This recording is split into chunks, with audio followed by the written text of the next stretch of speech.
ہمارے نئے نئے کلام کی ویڈیوز کو دیکھنے کے لیے یوٹیوب چینل ضرور سبسکرائب کر لیں، اور ہاں لائک، کمنٹس اور شیئر کرنا نہ بھولیں۔ تنظیم الاسلام امردوبھا میں زیر تعلیم تھا، جس نے پورے ملک میں ایک بار تجوید و قراءت کا احیاء کیا ہے۔ اس مقدس درسگاہ میں پڑھتا تھا۔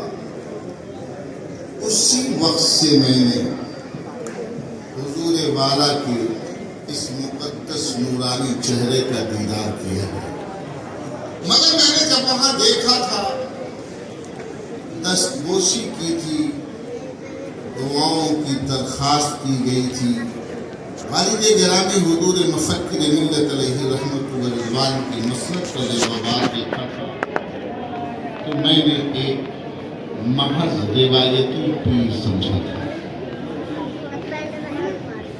سید صاحب ہیں، مولانا صاحب ہیں، پیر صاحب ہیں، پیر زادہ ہیں، قابل قدر ہیں، قابل تکریم ہیں، قابل ستائش ہیں۔ دست بوسی کی جائے گی، قدم بوسی کی جائے گی، مگر دنیا میں آنے کے بعد یہ احساس ہوا کہ حضرت صرف پیر نہیں بلکہ سلسلے چشتیہ کی جو برکتیں پورے بھارت میں دکھائی دے رہی ہیں، آج کے دور میں اس سلسلے چشتیہ کے اسلاف کی حسین یادگار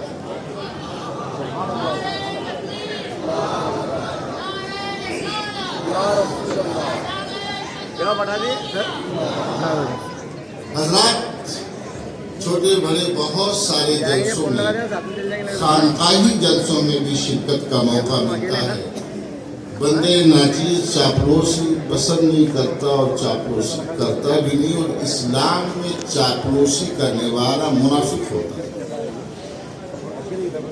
وہ اسٹیج سے کی جاتی ہو، شعر سے کی جاتی ہو، نثر سے کی جاتی ہو، بند کمرے میں کی جاتی ہو، بازار میں کی جاتی ہے، ہر صورت میں وہ نفاق ہے۔ ہاں، مومن کی تعریف کرنا حقیقت پر مبنی ہو جس سے دل خوش ہو جائے، یہ تو ایمان کی معراج ہے۔ اور مومن کی توہین کرنا، کسی مومن کا دل دکھانا، یہ سب سے بڑا پاپ ہے۔ چاپلوسی کی بنیاد پر نہیں کہہ رہا، آج کے دور میں آپ پیروں کو دیکھیے، تلاشیے، ڈھونڈیے کہ آپ کی کام ہو کیا۔ تو میں کسی دوسرے پر گفتگو نہیں کرنا چاہتا ہوں، کسی کی آجوئی میں نہیں کرنا چاہتا ہوں۔ سب سے پہلے بنیادی کام یہی ہے کہ جب حسنین کریمین آئے تو انہیں بھگایا نہیں جاتا تھا، سجدے میں سر پر بٹھا کر سجدہ لمبا کر دیا جاتا تھا۔ سبحان اللہ، سبحان اللہ۔ چھوٹے منہ ننھے منھے بچے کو مسجد نبوی سے ہٹایا نہیں جاتا تھا۔ نانا جان نے تمام بزرگوں کے درمیان اپنے ننھے نواسے کو خطبہ جمعہ میں منبر سے اتر کر سینے سے لگایا تھا اور بٹھایا تھا۔ سبحان اللہ، سبحان اللہ۔ اور اعلان کیا تھا، ان ابنی ھذا سید، ان ابنی ھذا سید۔ اے ابو بکر دیکھ لو، اے عمر دیکھ لو، اے عثمان دیکھ لو، اے طلحہ دیکھ لو، اے زبیر دیکھ لو، اے تمام صحابہ مہاجرین و انصار، بڑے بڑے جن کی خدمات ہیں، سب دیکھ لو، میرا یہ بیٹا ہے مگر یہ سردار ہے۔ سبحان اللہ، سبحان اللہ۔ تو سارے بڑوں نے گردنیں جھکا دی اور اعلان کیا، یا رسول اللہ۔ پوری مسجد اور اس مجمع میں بھلا کس کو اس سے انکار؟ میرے نبی نے پکڑا تھا اور اپنے سینے سے لگایا تھا اور اعلان فرمایا تھا کہ یہ سرداری یوں ہی نہیں ہوگی، بلکہ اس لیے ہوگی کہ جب دنیا حکومت پانے کے لیے اپنے برادر، اپنے باپ، اپنے بیٹے، اپنے دوست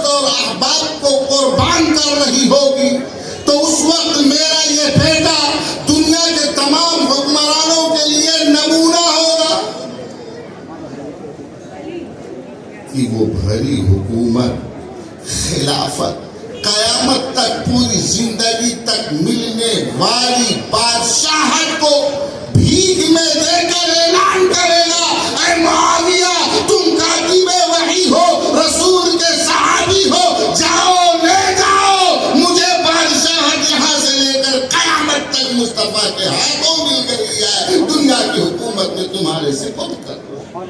سبحان اللہ سبحان اس اللہ لیے سبحان اللہ ہمیں حدود و سلطنت اسلامیہ کی حفاظت کرنی ہے۔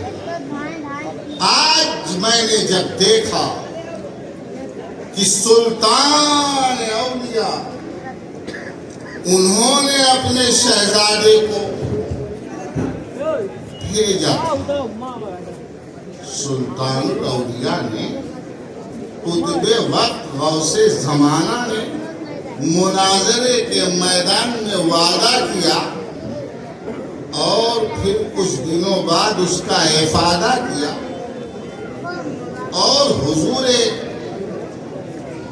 محبوب المشائخ پیر طریقت فاروق میاں صاحب قبلہ کو الجامعۃ الاشرفیہ مبارک پور بھیج دیا، مگر حضور حافظ ملت دور حاضر میں حکیم امت سبحان اللہ بے شک اتنا بڑا مردم شناس تاریخ میں ڈھونڈنے سے آسانی سے نہیں ملتا ہے۔ وہ جانتے تھے کون سی اینٹ کس بلڈنگ میں کس کونے میں کہاں فٹ کی جائے تو صحیح ثابت ہوگی۔ شہزادے کو لے جا کر کسی کمرے میں مدرسے کے نہیں بیٹھا دیا، وہ جانتے تھے یہ سلطان الاولیاء کا بیٹا ہے جو دیوا سے بیٹھ کر مبارک پور کو دیکھتا ہے، اسے صرف پڑھانا نہیں ہے، اسے تو اس خانقاہی نظام کے بقا کے ساتھ بنانا ہے۔ سبحان اللہ سبحان اللہ سبحان اللہ ذرا غور کیجیے میری بات پر غور کی۔ دیکھیے علماء بہت ہیں مگر احمد بن حنبل جیسا عالم کم ملتا۔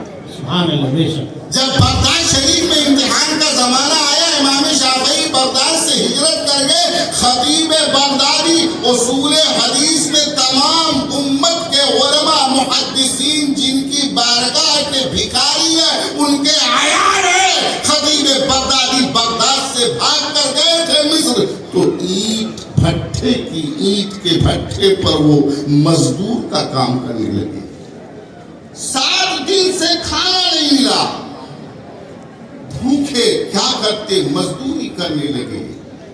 اتنے میں دیکھا کہ بھٹے کا مالک اپنے ساتھی کے ساتھ حدیث کے مسئلے پر بحث کر رہا ہے، سن لیا، برداشت نہیں ہوا، آ کر کہا تم دونوں غلط کہہ رہے ہو، بحث غلط رخ پہ جا رہی ہے، ایسے نہیں مسئلہ ہے، ایسے ہے، حدیث ایسے نہیں ایسے ہے۔ کہنے لگے چلو میاں تم اینٹیں ڈھو، کیا خطیب بغدادی بن گیا؟ کیا خطیب بغدادی بن گیا؟ کہنے لگے الحمدللہ میں ہی خطیب بغدادی ہوں۔ کہا چلو بتاؤ، سوال کیا جواب ملا، سوال کیا جواب ملا، سوال کیا جواب ملا، کہا جناب آپ اور اینٹیں ڈھوتے، کہا 7 دن سے بھوکا ہوں۔ میں نے کہا کہ عام لوگوں کی بات نہیں، میں نہیں کہہ رہا، محدثین نے کہا کہ اصول حدیث میں ان کے بعد تمام محدثین ان کے عیال اور پریوار ہیں، انہی سے خرچہ اور علم دیتے ہیں۔ تب اتنا عظیم محدث بغداد سے بھاگ کر گیا اور مزدوری کرنے لگا۔ اے مسلمانوں بتاؤ تم بھی امتحان میں ہو، بڑی شکایتیں ہیں تمہیں، بڑی پریشانیوں کا احساس دلاتے ہو، کیا تمہیں تمہاری مسجد میں حاضر ہونے سے روکا گیا؟ کیا تمہیں جمعہ کے علاوہ اور نمازوں کے پڑھنے پر پابندی لگائی گئی؟ جھوٹے ہو، جھوٹ مت بولو، کل تمہیں میدان قیامت میں حساب دینا ہے، حساب دینا۔ کوئی مسلمان، کوئی انسان، کوئی جنات چھوڑا نہیں جائے گا. مشرک اور کافر تو بے حساب جہنم میں جائیں گے. بے حساب کتاب کرنے کیا ضرورت؟ مشرک اور کافر کا کون سا حساب؟ اس کے پاس کوئی ایمان ہی نہیں تھا، سیدھا جہنم میں جائے گا. تیرے ایک ایک کام کا حساب ہوگا، تیرے ایک ایک کام کا حساب ہوگا. حضرات، شکایت دوسروں کی کرنے سے پہلے اپنا حساب کیجیے. خطیب بغدادی بغداد چھوڑ کر پہنچ گئے. کس لیے؟ نہ پڑھا آدمی. کس لیے؟ اپنا ایمان بچانے، اپنا ایمان بچانے کے لیے. نادانوں کو معلوم نہیں ہے، نادانوں کو معلوم نہیں ہے کہ مسلمان اپنا سب کچھ لٹا سکتا ہے مگر ایمان نہیں لٹا سکتا. اور جہاں اسلام اتر جاتا ہے کبھی فلاح نہیں ہوتا.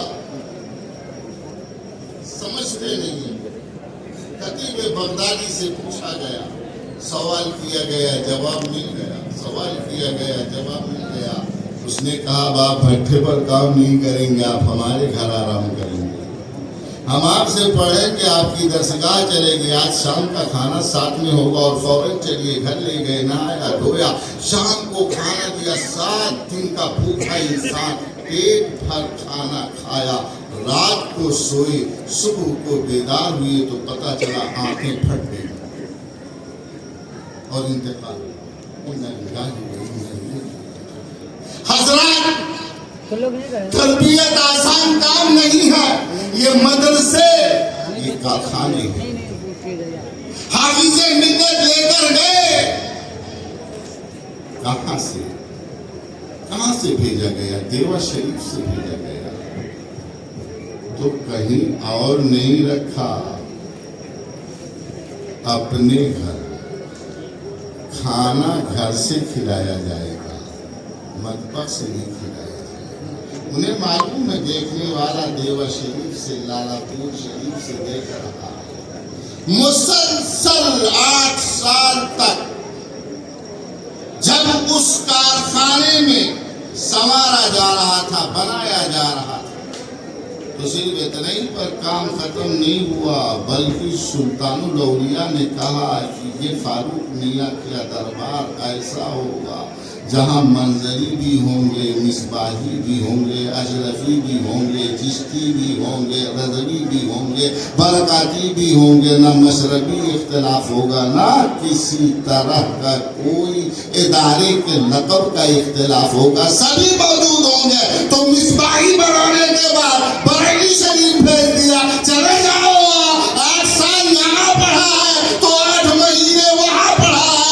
دین کا علم حاصل کیا، خانقاہی نظام کے تحت آئے اور پھر سلطان الاولیاء نے اپنے جام پلا. میں کہنا یہ چاہ رہا تھا کہ میں نے دیکھا تھا، پھر یہاں آ کے دیکھا، مگر سب سے زیادہ خوشی اس وقت ہوئی جب یہ دیکھا کہ اپنے باپ کا جو طریقہ تھا، جو دستور تھا، جو تعلیم تھی، وہ تربیت تھی، اسے دہرایا جا رہا ہے، اسے دہرایا جا رہا ہے، اسے دہرایا جا رہا ہے، اسے دہرایا جا رہا ہے. ابو حضور نے مجھے مصباح العلوم اشرفیہ تک بھیجا تھا، مجھے بریلی شریف تک بھیجا تھا. تو بیٹا وہ کون ہے جو اپنے باپ کی بنائی ہوئی لکیر کو آگے نہ بڑھا دے؟ باپ جان نے دنیا میں زمین دیا تھا تو ہم نے علم و فہم کے تاج محل تعمیر کر دیا ہے. میرے باپ نے ہندوستان کے 2 اداروں تک مجھے بھیجا تھا. تو اب ضرورت ہے کہ دنیا اسلام ہی کی نہیں بلکہ عالم انسانیت کی سب سے قدیم اور پرانی یونیورسٹی الازہر شریف کو اپنا بیٹا دے دیا جائے. سبحان اللہ، سبحان اللہ. نعرہ تکبیر، نعرہ رسالت، فیضان سلطان الاولیاء، فیضان سلطان الاولیاء. عام بچے پڑھ کر عالم بنتے ہیں، ان کا عالم بننا اور ہے، لیکن ان گھروں کے بچے جب علماء فضلہ مفتی محدث بنتے ہیں تو ان کا مقام ہوتا ہے. آپ یہ مت کہیے گا کہ مولانا فلاں اور فلاں میں فرق کرتے ہیں. ایک بھوکا ہے پیاسا ہے اور ایک کھا پی کر آیا ہے، دونوں میں کچھ فرق ہے؟ کچھ لوگ دنیاوی تعلیم حاصل نہیں کر پاتے، ان کے پاس وہ صلاحیت، وہ طاقت، وہ دولت، وہ استعداد نہیں ہے، وہ کیپیسٹی نہیں ہے، وہ کیپبل نہیں ہے کہ دنیاوی ایجوکیشن دے سکے۔ اس لیے کسی لائق میرا بیٹا ہو جائے، لا کے مدرسے میں داخلہ کرا دے تاکہ وہ کھانے پینے کے لائق ہو جائے۔ لا حول ولا قوت الا باللہ۔ اگر پیسہ ہی کمانا تھا تو مولوی کیوں بنا تھا؟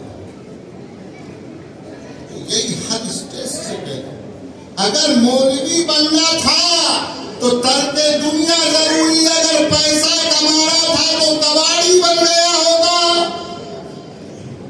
میں نے دیکھا ہے بڑے بڑے بھنگار والے ارب پتی ہیں،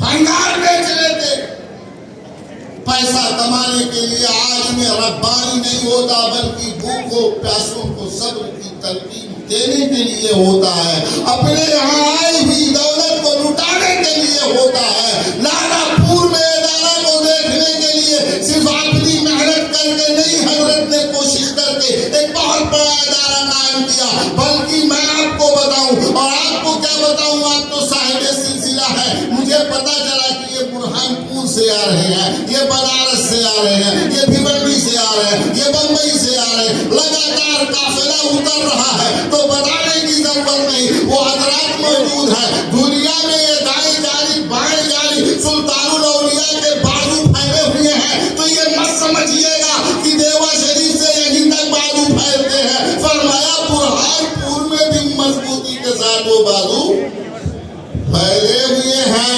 صرف یہی نہیں ہے، سراج الاولیاء کے دربار میں چلے جاؤ، وہاں کرلا میں ممبئی چلے جاؤ تو محسوس ہوگا کہ دنیا بھول جائے۔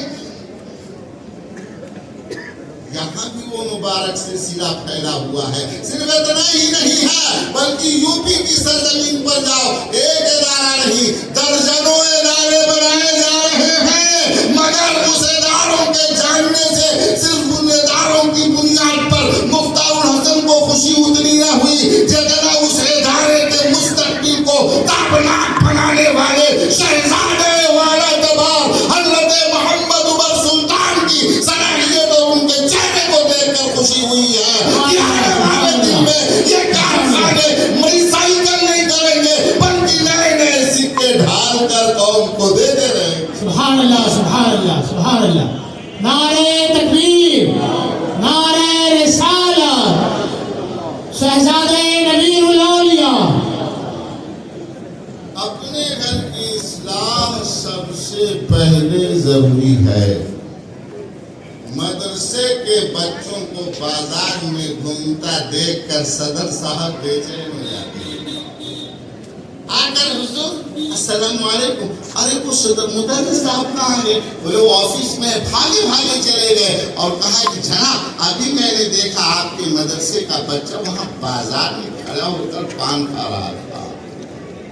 اپنے بیٹے کو نہیں دیکھتے کہ ان کا بیٹا نہ جانے کس گلی میں شیطان بنا کھڑا تھا۔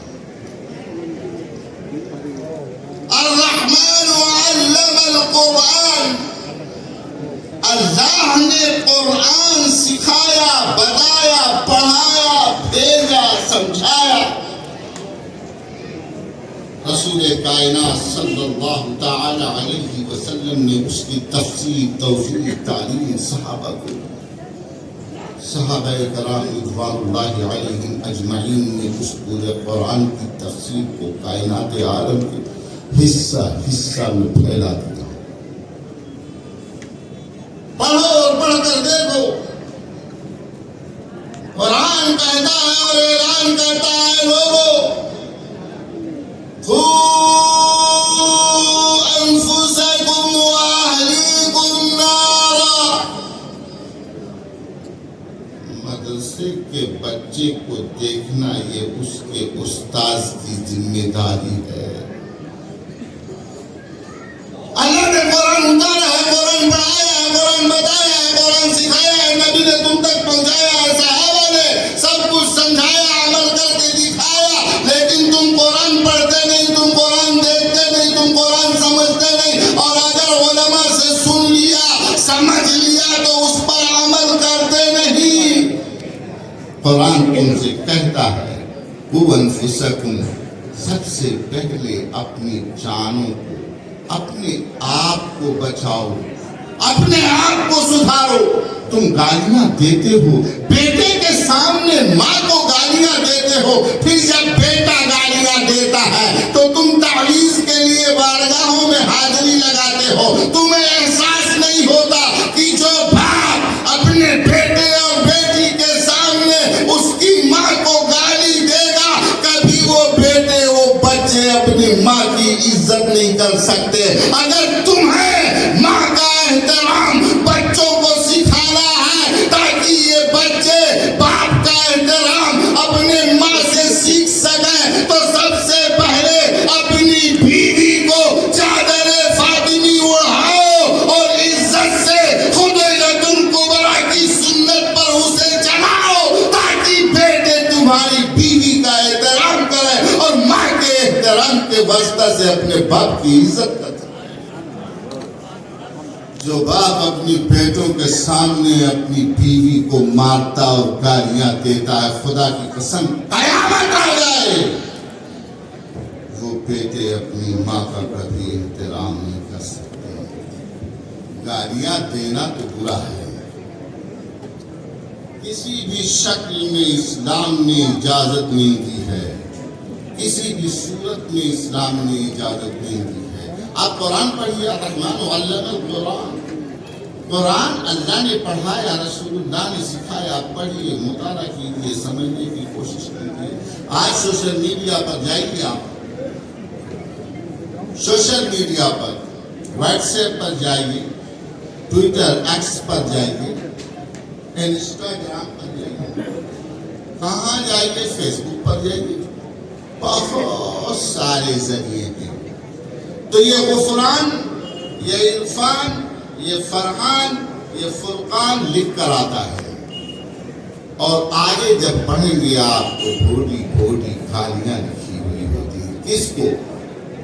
دشمن اسلام کو، دشمن اسلام کو، اس کافر کو اسی کی زبان میں گالیاں دے دے کر جواب دیتا ہے یہ مسلمان بچہ جس نے اسلام کے کسی خاص رکن کی توہین کیا ہے، اسلام کے کسی خاص شخصیت کی توہین کیا ہے، جس نے کسی بزرگ کو برا بھلا کہا ہے، وہ یہ سمجھتا ہے چونکہ اس نے مجھ کو گالی دیا، میرے پیر صاحب کو گالی دیا، میرے حضرت سلطان الاولیاء کو گالی دیا، اس نے خواجہ اجمیری کو گالی دیا، اس نے کسی صحابی کو گالی دیا، لہذا اب میری ذمہ داری ہے میں اتنی گالیاں اس کو دے کر ٹھنڈا کر دوں کہ اس کا دماغ درست ہو جائے، اور میں اسلام کا دفاع کر کے چھوڑوں گا، اسے لڑ کر کے چھوڑوں گا۔ معاذ اللہ رب العالمین، کہیے معاذ اللہ رب العالمین، معاذ اللہ رب العالمین۔ اے مسلمانوں، اسلام کسی حال میں بے حیائی کی اجازت نہیں دیتا ہے۔ وَإِذَا سَمِعُوا اللَّغْوَ أَعْرَضُوا عَنْهُ،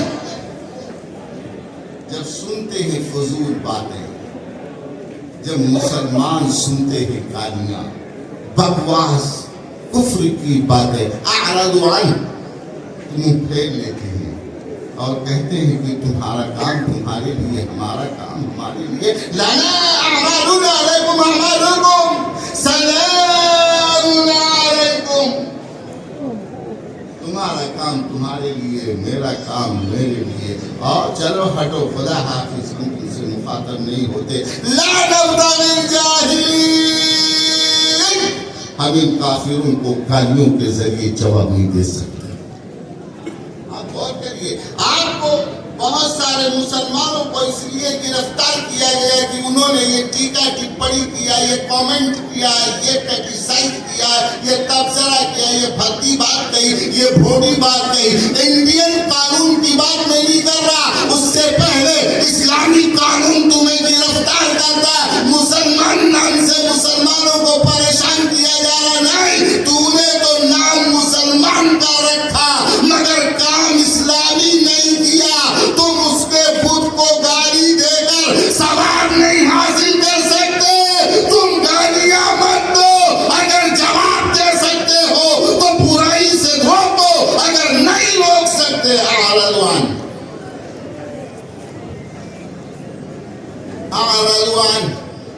چہرہ پھیر لو, راستے سے ہٹ جاؤ. دشمنان دین کو اسلام گالیاں دینے کی اجازت بولو بولو بولو بولو نہیں دیتا. مانوتا اور انسانیت کے خلاف کام کرنے کی اجازت نہیں دیتا. بے حیائی کا طریقہ اختیار کرنے کی اجازت نہیں دیتا. مگر اے مسلمانوں, میں ہاتھ نہیں اٹھوانا چاہتا. ذرا آپ بتاؤ, قرآن میں پڑھ رہا ہوں, قرآن آپ سمجھ رہے ہو. اللہ نے قرآن سکھایا, رسول اللہ نے بتایا, جو ناقابل تبدیل ہے, جس میں کوئی اضافہ نہیں ہو سکتا, کوئی حذف نہیں ہو سکتا. وہی معنی, وہی مطلب, وہی میننگ آپ سمجھ رہے ہیں جو صحابہ نے سمجھا. مگر کیا دشمن نہیں اپنے گھر میں آپ گالیاں نہیں دیتے؟ بولو نا, کیا پڑوس کو گالیاں نہیں دیتے؟ کیا اپنے دوستوں میں آپ ایک دوسرے کو گالیاں نہیں دیتے؟ اے مسلمانوں, یہ جامعہ دارالعلوم سلطانیہ دارالعلوم فاروقیہ سلطانیہ کا قیام اسی لیے ہوا ہے کہ رائٹ اور لیفٹ میں دونوں حصوں کا خیال رکھا جائے. عورت سدھرے گی تو گھر سدھرے گا, مرد سدھرے گا تو قوم کی قیادت کرے گا. مردوں کے لیے دارالعلوم سلطانیہ ہے اور عورتوں اور بچیوں کے لیے دارالعلوم فاروقیہ سلطانیہ. یہ عظیم الشان بلڈنگ میں نے عرض کیا, میں نے سمجھا تھا یہ کوئی پیر صاحب ہے, یقیناً بہت بڑے پیر صاحب, مگر یہ ایسے پیر نہیں ہے جو صرف اپنی خانقاہ میں مرید کو بلا کر اپنی چوکھٹ کی پہچان کرائیں, بلکہ یہ پیر صاحب تو ایسے ہے کہ جس چوکھٹ پہنچ گئے اسی کو دربار بنا دیا.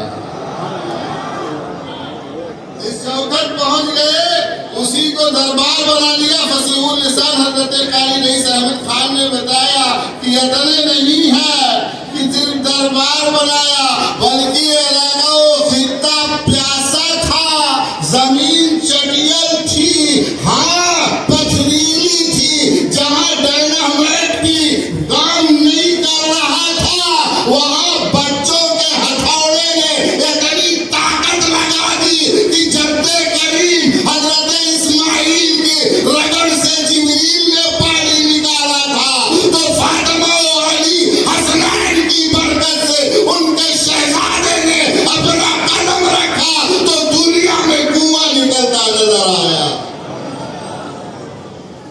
اور پہاڑوں کے سوکھے پہاڑ چٹان کے نیچے سے پانی نکال کر پلایا. کیوں بنایا تھا؟ اس لیے کہ ہمیں ان بچوں کو پانی پلانا.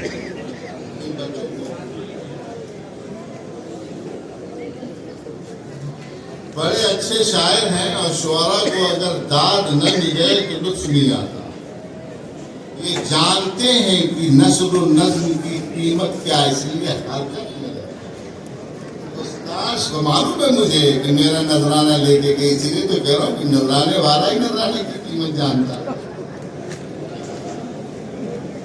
قدر والے ہی قدر والے کو پہچانتے ہیں. رسول کائنات صلی اللہ علیہ وسلم دربار مسجد نبوی شریف میں تشریف فرما تھے. تمام صحابہ کرام موجود تھے. ان میں بہت بڑا والا منافق عبداللہ بن ابی بن سلول وہ بیٹھا ہوا تھا. حضرت فاروق اعظم بھی, حضرت ابوبکر صدیق بھی رضی اللہ عنہما, اتنی میں مولا کائنات آئے, دروازے پر کھڑے ہو, بیٹھنے کے اندر جگہ نہیں. ابئی نے دیکھا کہ ارے علی آئے داماد پیغمبر, تو اور چوڑے سے پھیل کر بیٹھ گئے. مجھے دیکھو میں کتنا پھیل, مجھے دیکھو میں کیسا ہوں, میں کیسا ہوں. حضرت ابوبکر صدیق رضی اللہ تعالیٰ عنہ نے مولا کائنات کو دیکھا اور کھڑے ہو گئے. بولیے کھڑے ہو گئے اور فرمایا علی آئیے, آپ کا مقام وہاں نہیں یہاں ہے.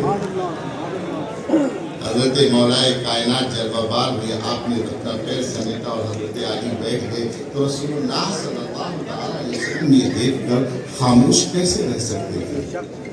فرمایا لا يعرف الفضل الا الفاضل. ارے یہ تو وہی منافق ہے، ذلیل ہے، علی کو کیا پہچانے گا؟ فضیلت والے ابو بکر ہیں، وہ علی کی فضیلت کو جانتے ہیں، فضل والے کو جانتا ہے، جوہری ہیرے کو پہچانتا ہے۔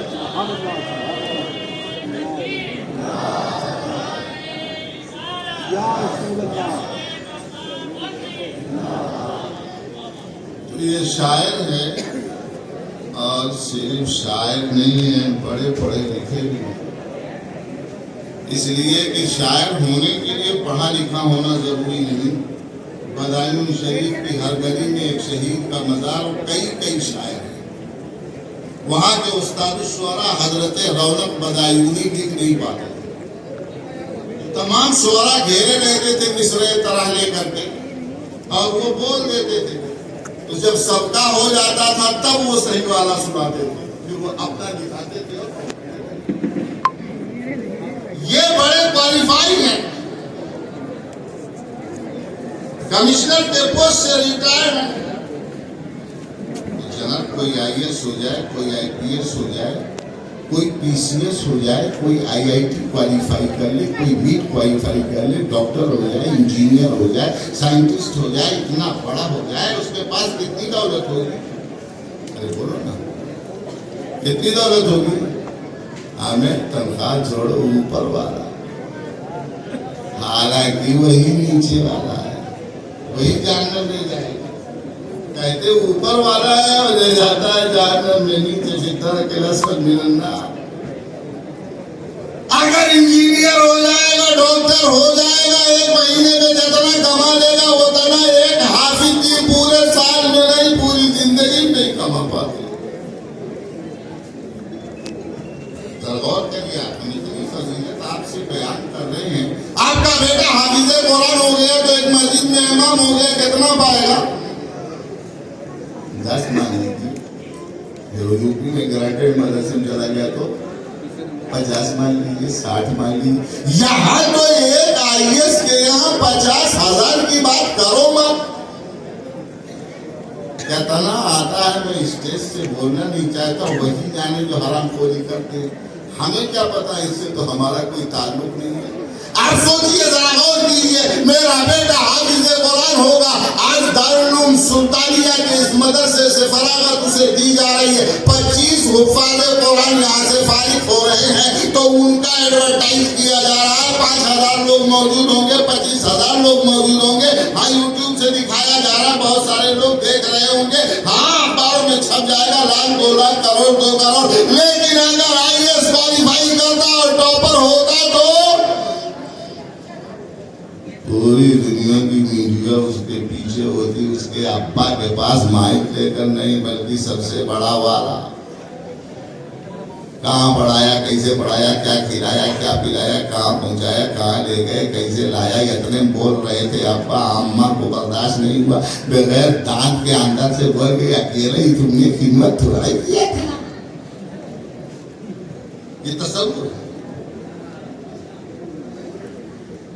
وہ کوالیفائی کرنے والا نہیں، بلکہ اس کے باپ سے، اس کے بھائی سے، اس کی ماں سے بھی انٹرویو لیا جا رہا ہے، تمام اخباروں میں دکھایا جا رہا، اگر آپ کا بیٹا ٹاپر ہو، نیٹ کوالیفائی کرتا ہے اور گولڈ میڈلسٹ ہے، اس کا نام بھی زیادہ اور اس کے پاس دولت بھی زیادہ۔ مولانا بیٹھ کر یہاں تبلیغ کر رہے ہیں، ایک حافظ قرآن 5,000 50,000 1,00,000 روپیہ مہینہ کما لے گا، اور کتنا کما لے گا، لیکن اگر وہ انجینئر ہو گیا، اگر وہ IPS ہو گیا تو ایڈورٹائز بھی زیادہ، انعام بھی زیادہ۔ آئیے ذرا ہم آپ کو بہت قریب لا کر کے بتائیں کہ آپ کا بیٹا حافظ قرآن ہو گیا تو بہت سے لوگ بیٹھے ہوں گے جن کے بیٹے آپ آج حافظ قرآن ہیں، انہیں دستار دی جا رہی، ذرا ہاتھ اٹھا کر بیٹھائیں، کچھ لوگ بیٹھے ہیں جن کے بیٹے حافظ قرآن ہیں، کوئی ہے؟ بہت سے لوگ دیکھیں پیچھے ہاتھ اٹھا رہے، بہت سے لوگ، ان کے بیٹے 25 لوگ، تو آپ کے بیٹے کے ایڈورٹائز 1,00,000 2 لاکھ لوگوں میں کی جائے گی اور پیسہ ملے گا۔ یہ تصور ہے انسان کا، اے لوگوں علم دین کا حصول اس دنیا کے لیے نہیں، پیسوں کے لیے نہیں ہوتا۔ اگر تم نے اپنے بیٹے کو ایک ڈاکٹر بنایا، اس نے بہت بڑی ڈگری لے لیا، ہاں وہ FRCS تک ہو گیا، بہت بڑا سرجن ہے، ایک آپریشن کے 25 لاکھ روپے فیس لیتا، پاتا ایک دن میں 2 آپریشن کرتا، تو کتنے دن تم آرام کرو گے؟ میرے مصطفیٰ صلی اللہ علیہ وسلم نے فرمایا اعمار امتی بین 60 و 70، میری امت کے لوگوں کی عمریں 60 سے 70 کے بیچ میں ہے۔ کتنی ہے؟ پتا چلا کہ جتنے 70 سے اوپر ہے دائیں بائیں دیکھ لو، سب بونس پہ چل رہے ہیں، سب بونس۔ 60 سے 70 کے بیچ میں ہے۔ تمہارا بیٹا جب ڈاکٹر ہو رہا تھا تو اس وقت تمہاری عمر 40 سال کی تھی، تو کتنے دن آرام کر لو گے؟ 30 سال، 100 سال کی عمر پا گئے تو 60 سال، 150 سال کی عمر پا گئے تو 110 سال۔ لیکن جو جنت میں جائے گا وہ پھر کبھی لوٹ کر آئے گا؟ ارے بولو نا، نہیں آئے گا۔ میرے مصطفیٰ صلی اللہ علیہ وسلم نے فرمایا اے حافظوں کے ابا، ان کے دادا، پردادا، لگڑ دادا، پکڑ دادا، دھکڑ دادا، کوئی پریشان نہ ہوگا، صرف تمہیں 60 سال آرام کا موقع نہیں دیا جائے گا، 100 سال آرام کا موقع نہیں دیا جائے گا، بلکہ کل قیامت میں جب اولین و آخرین اکٹھا ہوں گے، تمہارا دادا حافظ قرآن کا دادا زنجیروں میں جکڑا جائے گا، ہاتھوں میں ہتھکڑیاں ہیں، پیروں میں بھیڑیاں ہیں، جہنم کی طرف فرشتے گھسیٹ رہے ہیں، تو اس وقت حافظ قرآن کھڑا ہوگا اور اعلان کرے گا پروردگارا، پہلےگا، میں حافظ قرآن ہوں، یہ میرے دادا جان ہے۔ تیرے حبیب کا وعدہ ہے ایک حافظ قرآن اپنے 5 پشتوں کی بخشش کروائے گا، یہ میرے دادا اعلان ہوگا، میرے حبیب کا وعدہ سچا ہے، ہتھکڑیاں کھولی جائے، بیڑیاں کاٹی جائے، حافظ قرآن کے دادا کو جنت لے جایا جائے۔ یہاں صرف 60 سال کا آرام مل رہا تھا، 100 سال کا آرام مل رہا تھا، وہاں تو سیدھے جنت کا دروازہ کھولا گیا۔ ایک حافظ قرآن اپنے کتنے پشتوں کی بخشش کروائے گا؟ بولو بولو، 5 پشتوں کی، تو کتنے حافظ فارغ ہو رہے؟ تو 25 بچے، اتنا ٹائم، اسی لیے آپ پیچھے ہیں۔ دنیا میں ریاضی کا کوئی ایسا شعبہ نہیں ہے جس میں مسلمان ریاضی دانوں کی ایجادات نہ ہوں۔ حضرت کا سلسلہ نسب پڑھ لیجئے، آپ کے جد کریم کو آدھا بھارت گالیاں دے رہا ہے، لیکن سلطان محمود غزنوی کے ساتھ آنے والا ابو ریحان البیرونی ہے۔ اس کا اسٹریچو آج رشیا میں لگا ہوا بنا ہوا، یہ نہیں یاد کرتے۔ پورے بھارت کے پنڈتوں کا معلم بحر العلوم تھا وہ ابو ریحان البیرونی۔ دنیا میں اس کا بڑا جغرافیہ دا کوئی اس وقت کے زمانے میں موجود نہیں تھا، وہ بہت بڑا نجومی تھا، بہت بڑا ریاضی داں تھا۔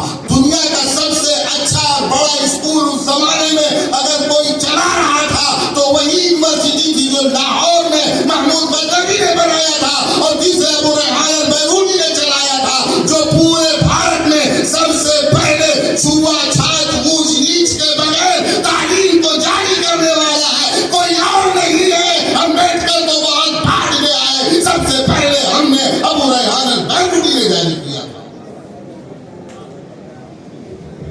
جب ہم ریاضی جانتے تھے، حساب کتاب ہمارا درست تھا، تب سارا حساب کتاب درست تھا۔ آج ہمارا گنتی والا حساب کتاب بگڑ گیا، اس لیے سارا حساب بگڑ گیا۔ پڑھو اگر پڑھنا ہے تو، اور نہیں پڑھنا ہے تو غرض یہ کر رہا تھا کہ 25 پچے 125 اتنی دیر میں آ گیا، یعنی 125 پشتوں کی بخشش کا پروانہ آج دیا جائے گا۔ 125 لوگوں نے پشتوں کی بات ہو رہی ہے۔ اللہ اکبر! یہ جامعہ سلطانیہ تعلیم سلطانیہ مدرسہ کی جنتی بنانے کا ٹکسال ہے نا۔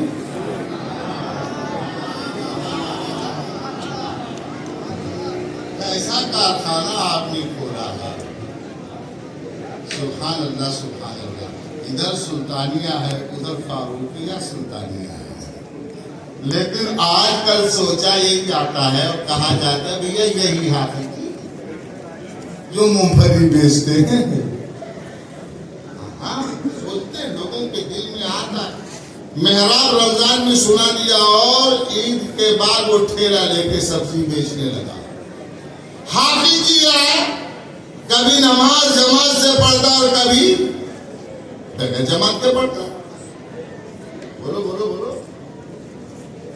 حافظ جی وہی حافظ جی بھیا جو ہمارے ساتھ بچپن میں تھے، وہی حافظ جی 5 پشت کی بخشش کروائیں گے۔ یہ سوچ کر اس کے دل میں شکوک و شبہات پیدا، دل میں آتا ہے کہ نہیں وہ حافظ قرآن مراد نہیں ہے جو ٹھیلا چلاتا ہو، وہ حافظ قرآن مراد نہیں ہے جو کبھی جھوٹ بولتا ہو، وہ حافظ قرآن مراد نہیں ہے جو کبھی گناہ کرتا ہو، بلکہ وہ حافظ قرآن مراد ہے جو آپ کے جد کریم تھے، قرآن کے ایک ایک حکم پر عمل کرتے تھے اور ایک ایک منع کی گئی چیز سے بچا کرتے تھے۔ ہمیں تو آپ کے جد کریم اپنی 5 پشت نہیں بخشوائیں گے، وہ تو نور کے پہاڑ پر بیٹھے ہوں گے۔ اگر تمام احکام شریعت پر عمل کرے گا، تمام گناہوں سے بچے گا، حافظ قرآن ہوگا تو وہ صرف ایک حافظ نہیں ہوگا، وہ تو بہت بڑا عابد ہوگا، بہت بڑا ظاہر ہوگا، اللہ چاہے تو اس کا ولی ہوگا، اور وہ ولی ہوگا تو ایک پشت دو پشت کا کوئی مسئلہ نہیں ہے، وہ تو خزانہ لے کر حدیث شریف میں نور کے پہاڑ پر بیٹھا ہوگا۔ جب امتی گنہگار پکڑ کر لے جایا جا رہا ہوگا تو پوچھے گا کیا بات ہے، کہاں لے جا رہے ہو؟ جواب دیا جائے گا ہم اسے جہنم کی وادیوں میں ڈھکیلنے لے جا رہے ہیں۔ آخر معاملہ کیا ہے؟ کیا اس نے کفر و شرک کیا ہے؟ جواب ملے گا نہیں، اس نے نیکیاں کم کی ہیں، برائی زیادہ کیا ہے، اس کے نامۂ اعمال میں برا ہی گناہ ہے، اس لیے حکم ہوا ہے ہمیں کہ ہم اسے جہنم لے جا کر پہنچا دے۔ جواب دیا جائے گا ٹھہر جاؤ، ہم لالا پور سے آئے، آسانی سے ان کو تھوڑی نہیں دیں گے۔ اللہ کے ولی اپنے خزانے سے نکالیں تو نیکیاں عطا فرمائیں۔ پتہ چلا وہ حافظ قرآن مراد نہیں ہے، بلکہ یہاں وہی حافظ قرآن مراد ہے جو کبھی نیکیاں کرتا ہے، کبھی برائی بھی کر جاتا ہے، کبھی سچ بولتا ہے، کبھی جھوٹ بھی بول دیتا ہے، جو عام انسانوں کی طرح رہتا ہے، کھیتیاں کرتا ہے، ٹھیلے چلاتا ہے، یا سبزیاں بیچتا ہے، یا دکانوں پر بیٹھتا ہے، جو عام انسانوں کے ساتھ بازاروں میں رہتا ہے۔ اگر ایمان کے ساتھ اس دنیا سے جاتا ہے، قرآن کو دل میں محفوظ کر کے جاتا ہے، تو وہ حافظ قرآن اپنے 5 پشتوں کی بخشش کرواتا ہے۔ لیکن حافظ جی نے تو حل کر لیا، ان کو کچھ آتا جاتا تھوڑا ہے، ایک معنی مطلب نہیں سمجھتے۔ معاذ اللہ رب العالمین، قرآن جس نے دل میں محفوظ کر لیا، اگرچہ اس کا معنی نہیں سمجھتا، اس کا رتبہ بہت بلند ہے۔ کسی بھی حافظ قرآن کو جس کا ایمان پر خاتمہ ہو، خدا کی قسم جب وہ اپنے قبر میں دفن ہوتا ہے تو قیامت تک اس کی لاش نہیں سڑتی، اس لیے کہ اللہ کا کلام کبھی مٹتا نہیں، کبھی ختم نہیں ہوتا، اس کے دل میں محفوظ ہوتا ہے۔ جب وہ اپنی قبر میں جاتا ہے تو دل کے اندر قرآن رکھا ہوتا ہے، وہ اس کی پوری باڈی کو جنریٹ کرتا ہے اور پورے جسم کو قیامت تک کے لیے ہرا بھرا رکھتا ہے۔ ایک حافظ قرآن کا مقام اتنا بلند ہے انسانی ملت اسلامیہ، وہ نہیں جانتا۔ اگر وہ پورے قرآن کا معنی جانے گا، اگر پورے قرآن کا مطلب سمجھے گا، اس کی تفسیر سمجھے گا، تب وہ حافظ ہوگا کہ عالم ہوگا، وہ بہت بڑا علامہ ہوگا۔ اور اگر علامہ ہوگا تو اپنے 5 پشت کی بخشش کروائے گا. یہاں سے علماء فارغ ہو رہے ہیں، اپنے 5 پشت کی بخشش نہیں کروائے گا، 7 پشت کی بخشش کروائے گا. بعض روایتوں میں یہ گنتیاں موجود ہیں، بعض روایتوں میں یہ گنتیاں موجود نہیں ہے، بغیر گنتیوں کے موجود ہے. صحیح روایت اگر یہی مانی جائے کہ بغیر گنتیوں کے ہے تو حفاظ بھی بخشش کروائیں گے، علماء بھی بخشش کروائیں گے. اے مسلمانوں، تمہارا بیٹا اگر ڈاکٹر ہو گیا، تمہارا بیٹا اگر انجینئر ہو گیا، تمہارا بیٹا اگر IAS ہو گیا، تمہارا بیٹا اگر IPS ہو گیا، اگر اس نے دنیاوی تعلیم حاصل کر لی اور دین کی تعلیم حاصل نہ کی تو وہ دنیا کما کر تمہیں 50 سال 60 سال اور 70 سال تک کے لیے آرام دے گا. لیکن اگر تمہارا بیٹا حافظ قرآن و عالم دین ہو گیا، دنیا کی دولت نہ کما سکا، نہ کمائے، مگر کل قیامت میں پشت ہا پشت وہ بخششیں کروائے گا، اس کا چہرہ منور ہوگا. اور میرے نبی فرماتے ہیں ان دنیا داروں کا نام اس دنیا میں ہوگا، 100 سال 200 سال 500 سال ہو جائے، ہاں چلتا رہے ان کا نام، لیکن کل قیامت میں جب اولین و آخرین اکٹھا ہوں گے، تمام مومنین و مشرکین کا مجمع ہوگا، انبیاء بھی ہوں گے، اولیاء بھی ہوں گے، صالحاء بھی ہوں گے، صالحین بھی ہوں گے، علماء بھی ہوں گے، مومنین بھی ہوں گے، کفار بھی ہوں گے، مشرکین بھی ہوں گے، فرشتے بھی ہوں گے، جنات بھی موجود ہوں گے. اعلان ہوگا آج حافظ قرآن کے بعد اور اس کی ماں کے نام و نمود کا دن ہے، اس کے ایڈورٹائز کا دن ہے. بلایا جائے ان کے والدین کو اور نور کا تاج پہنایا جائے جو سورج کی کرنوں سے بھی زیادہ چمکتا ہوگا. آج تمہارا نام اگر کسی میڈیا کے ذریعے ہوگا تو آج کی ڈیٹ میں ہوگا، 1 2 سال 5 سال 10 سال ہوگا، 100 سال ہوگا، مگر وہاں تو سال کی گنتی نہیں، اولین و آخرین سب اکٹھے. تو نام بھی ہوگا اور کام بھی ہوگا اور انعام بھی ہوگا. اے مسلمانوں، مگر افسوس یہ ہے کہ ہم اس دنیا میں خیر عاجل کے قائم ہیں. جلدی ہم کو بدلنا چاہیے، جلدی ہم نیکیاں نہیں کمانا چاہتے، بلکہ جلدی ہی اپنا کام بدلا چکتا کریں. ہمارے نئے نئے کلام کی ویڈیوز کو دیکھنے کے لیے YouTube چینل ضرور سبسکرائب کر لیں، اور ہاں لائک کمنٹس اور شیئر کرنا نہ